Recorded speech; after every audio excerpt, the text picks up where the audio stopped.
y de igual manera escuchamos las alegaciones de las defensas de Benavides, Del Río, Torres, Araya, Sánchez y Casanova, quedando únicamente la del acusado Saavedra. Previo a dar inicio a los alegatos de apertura del abogado defensor del acusado Saavedra, ¿alguna petición de alguno de los intervinientes? Yo sostendría, o sea, más que petición, una consulta, señorita magistrada, ¿puede ser? Sí. Cuando termine el colega, ¿le va a tocar declarar a mi representado inmediatamente?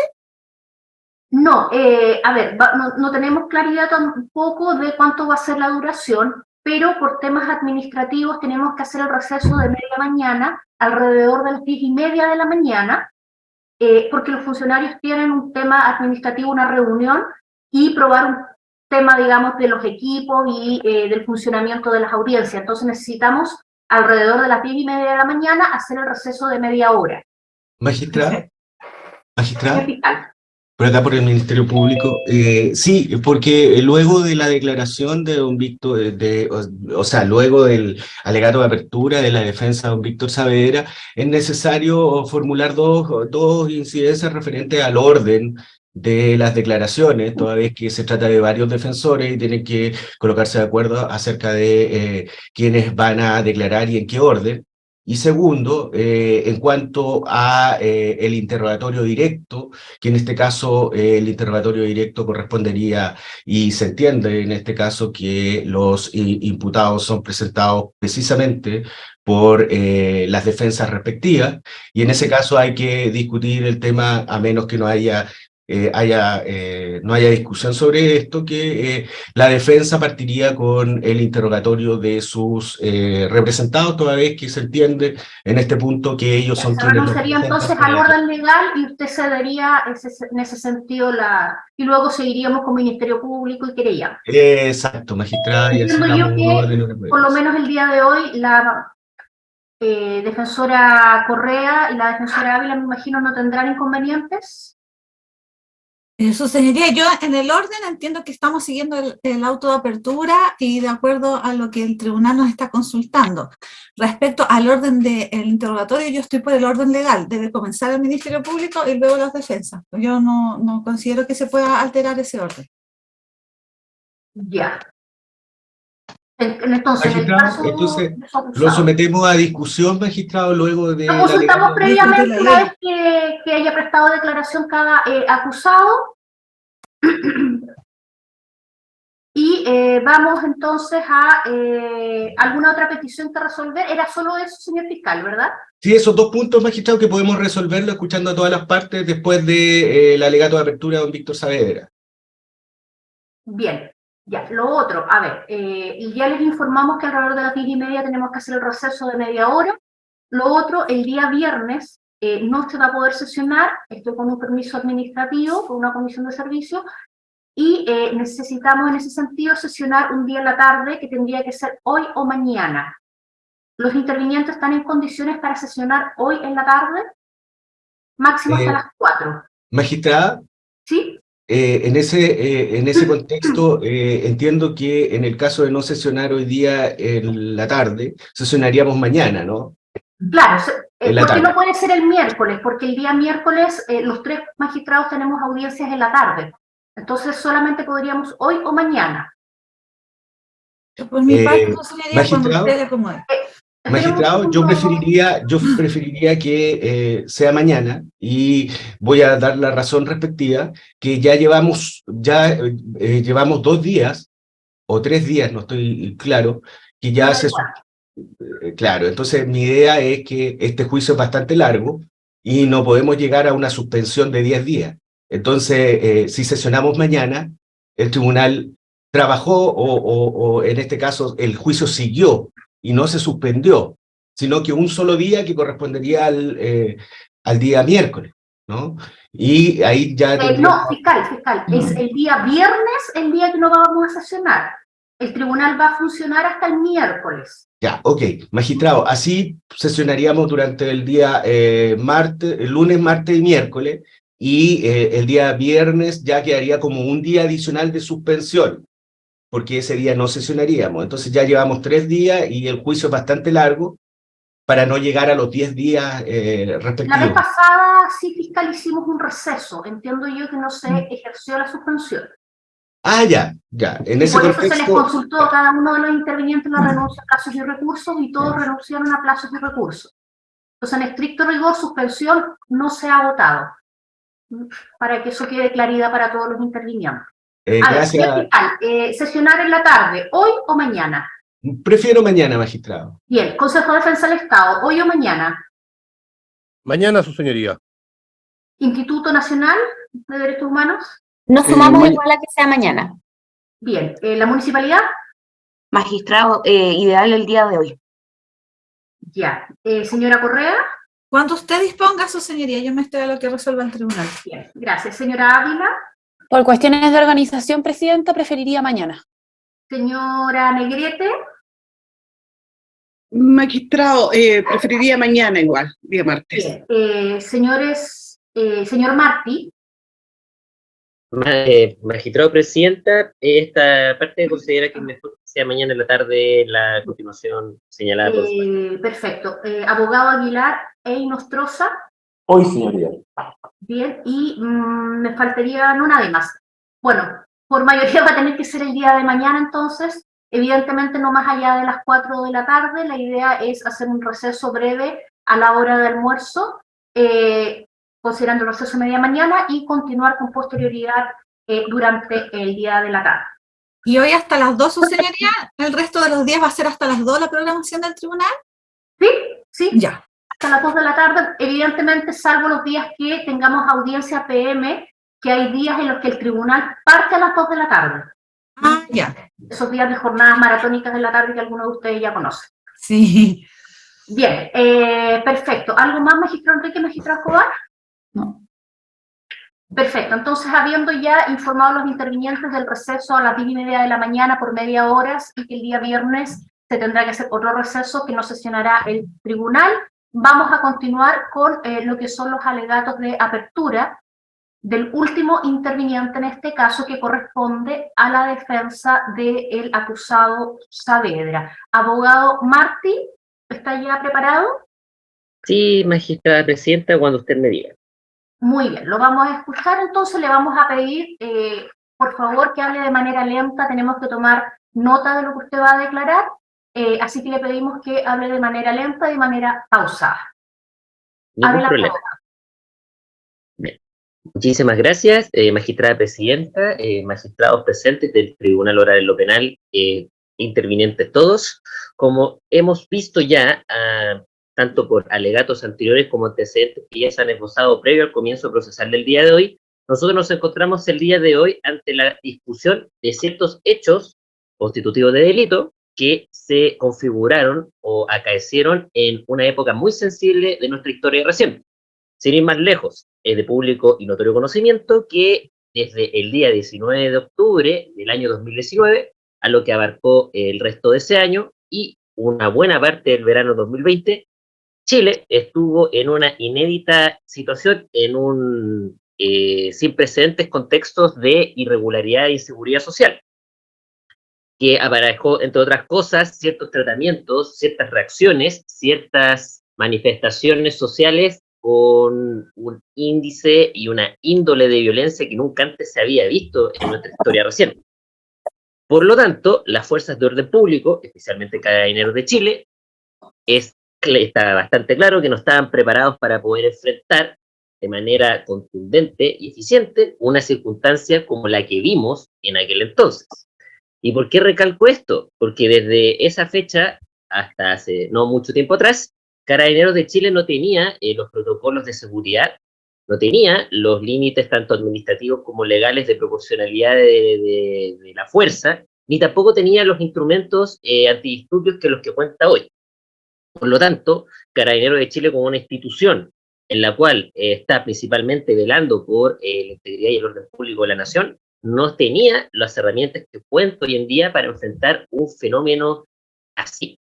Por lo tanto, tomando esto muy presente y tomando en cuenta esto, esta defensa quiere hacer presente a ustedes, magistrados, que lo que sucedió el 20 de octubre del 2019, en las cercanías del outlet en cuestión, el que se vio afectado en la comuna de Pudahuel, da un reflejo de contextos de violencia, de contextos de actos subversivos que se dieron bajo esa dinámica.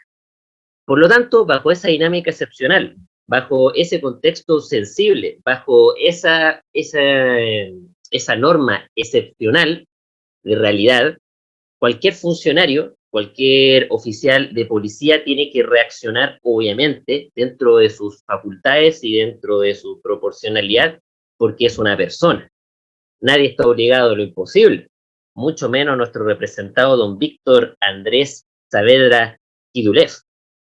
En ese sentido, en ese día, ilustres magistrados, como nosotros vamos a develar a lo largo del juicio, y esperamos que también eso se desarrolle con las debidas presentaciones probatorias de todos los intervinientes presentes, se da a entender y se dará a entender que nuestro representado, de lo único que se le puede imputar ese día, es que él trabajó con lo que le permitía a sus facultades el resguardo del orden público.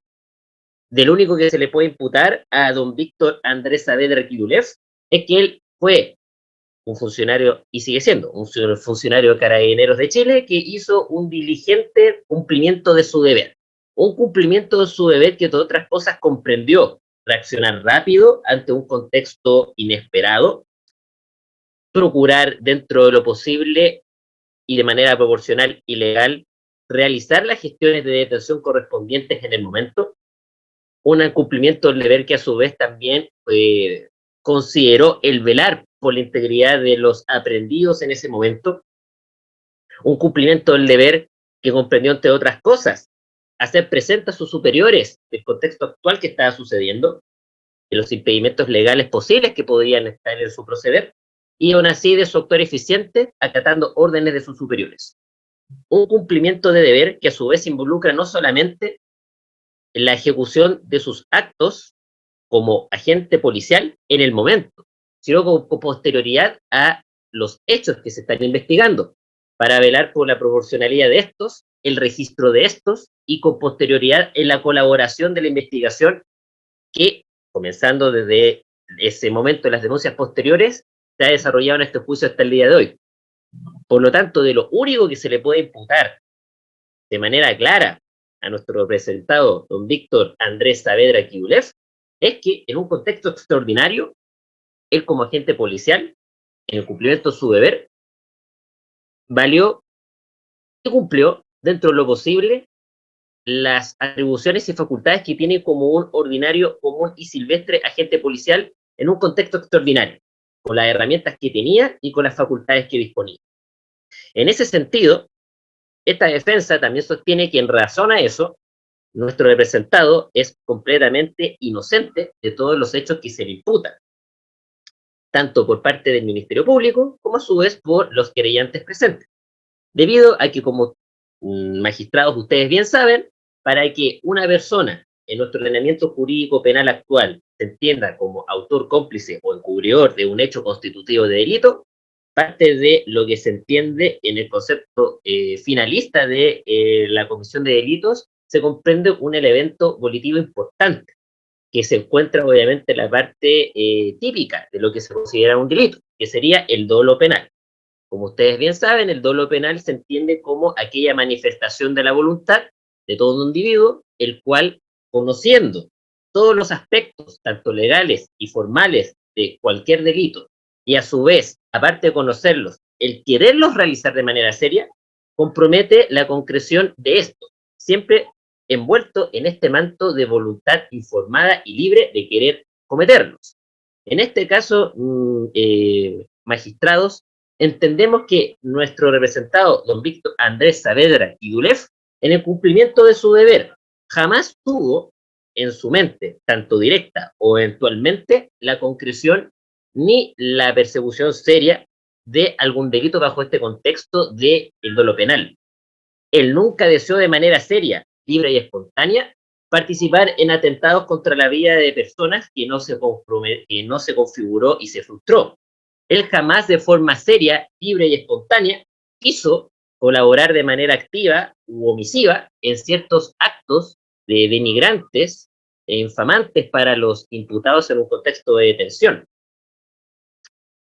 De manera clara, él tampoco, con una voluntad seria, libre e informada de querer cometer estos actos, quiso colaborar o estuvo de manera diligente y presente en la elaboración de instrumentos públicos manifiestamente falsos, de carácter policial como que se le imputa.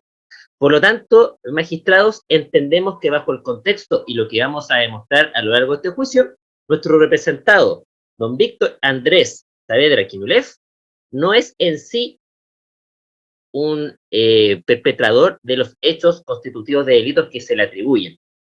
Simplemente, y esto lo recalcamos una vez más, fue un agente policial que diligentemente intentó cumplir con su deber en un contexto extraordinario, como es el que hemos mencionado que sucedió en las medianías del Outlet Style cerca de las 5:20 de la tarde en un 20 de octubre en la comuna de Pudahuel, en el año 2019.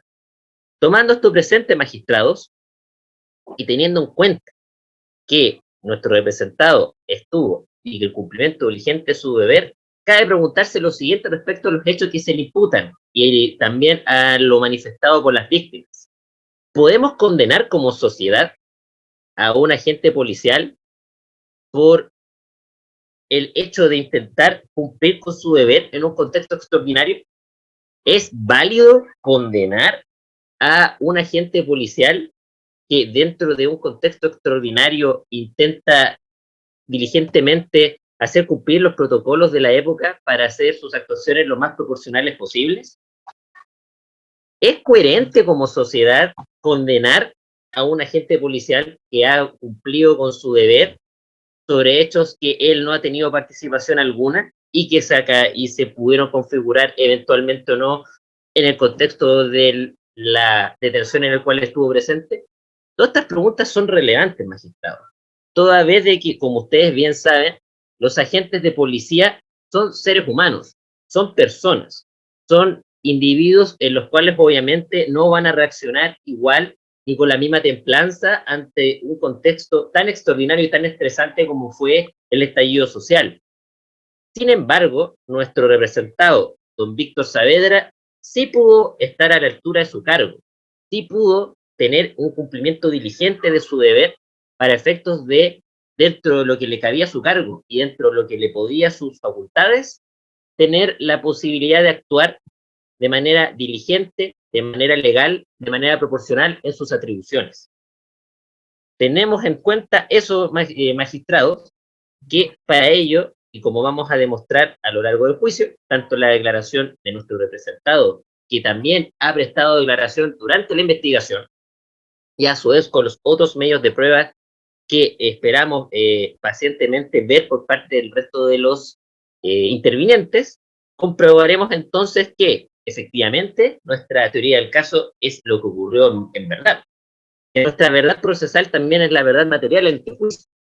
Que nuestro representado, don Víctor Andrés Saavedra Quiñones, como ya lo habíamos recalcado anteriormente, de lo único que se le puede imputar, de lo único que se puede declarar claramente culpable, es que él hizo un cumplimiento cabal y diligente de su deber, cumpliendo los protocolos, los procedimientos de la época y siguiendo la observancia y órdenes de sus superiores, sin perjuicio que él siempre fue diligente y expreso al comunicar cuando las cosas se hicieron de manera procedente o no. Y eso se refleja no solamente en su actuar en el momento, sino con su colaboración en la investigación que con posterioridad se ha configurado a lo largo de este juicio. Por lo tanto, magistrados, en este sentido, entendemos que, desde el punto de vista de las imputaciones hechas, nuestro representado no es, bajo ninguna circunstancia, encubridor de delitos de homicidio frustrado. No es, bajo ninguna circunstancia, autor en carácter omisivo o activo de ciertas actuaciones o ciertos actos que sean, por así decirlo, no hábiles ni legales y que sean ilegítimos como apremios en contra de las víctimas. También es falso que nuestro representado sea de manera clara y de manera determinante autor del delito en cuestión de falsificación de instrumento público por manifiesta falsedad ideológica. Y tampoco, obviamente, atendiéndonos también a la demanda civil presentada por el Consejo de Defensa del Estado, tampoco señalamos que hay un nexo causal claro que atribuye a nuestro representado respecto del deterioro del vehículo policial que se usó en ese día y que eso, como ya se verá, fue simplemente un producto necesario de lo que fue la coyuntura violenta social y no por un daño deliberado y causado por parte de él. Por lo tanto, magistrados, durante el juicio vamos a acreditar esto, vamos a acreditar que nuestro representado no solamente es inocente de los delitos que se imputan, sino que también ha colaborado de manera sustancial a lo largo de esta investigación, este juicio. Corroboraremos, sin duda razonable, que su inocencia no es discutida y que él cumplió en el cabal cumplimiento de su deber, y que por último, magistrados, entenderemos también muy en cuenta y muy presente que a lo largo de los hechos que se constituyan, ninguna de las víctimas que van a declarar en sus manifestaciones y declaraciones previas pudieron reconocer de manera clara y contundente a nuestro representado como un agente activo en todos los apremios que imputan haber sufrido. Y que por el contrario, él veló por, dentro de lo posible, la integridad de estos y la legalidad de su detención. Por lo tanto, magistrado presidenta, demás magistrados, esta parte entiende que por los argumentos dados y obviamente lo que se va a reservar para el alegato de clausura, nuestro representado, don Víctor Andrés Saavedra Quirules, es inocente, sin duda y discusión al respecto, que él simplemente, como le digo repetidamente, lo único que se le puede imputar, de lo único que es culpable, de lo único que se podría, entre comillas, reprochar, es de ser un funcionario policial que en un contexto extraordinario intentó cumplir de manera normal y acabada su deber correspondiente, su deber legal, y que por eso no se le puede condenar, ni mucho menos a reprochar, ya que la condena social de este tiempo hasta ahora ya ha sido muy grande, y que eso, si se corrobora con una efectiva sentencia condenatoria en su contra, no hará más que actuar en una eventual injusticia, en un claro manifiesto de desprecio hacia su actuar proporcional y legal, y una contradicción en el sistema actual de justicia, en el cual se supone que está para velar principalmente por la concreción de lo que es justo y no por lo contrario, de condenar al culpable dentro de lo que corresponde y no al inocente. Y que en este caso vamos a acreditar evidentemente que los presupuestos de inocencia están vigentes y se cumplen con nuestro representado y que no se le puede relacionar de manera seria a todos los hechos que se le imputan tanto en lo penal como en lo civil. Muchas gracias, magistrada presidenta, además magistrados. Ha acabado nuestro legato de apertura. Ahí está. Gracias, defensor. Bien, ya es momento entonces que demos inicio, ya concluyeron todos los alegatos de apertura, tanto de Ministerio Público, creyentes y todas las defensas. Vamos a dar inicio a lo que son las declaraciones de los acusados en el evento que evidentemente cada uno de ellos quisiera prestar declaración en juicio. En ese contexto,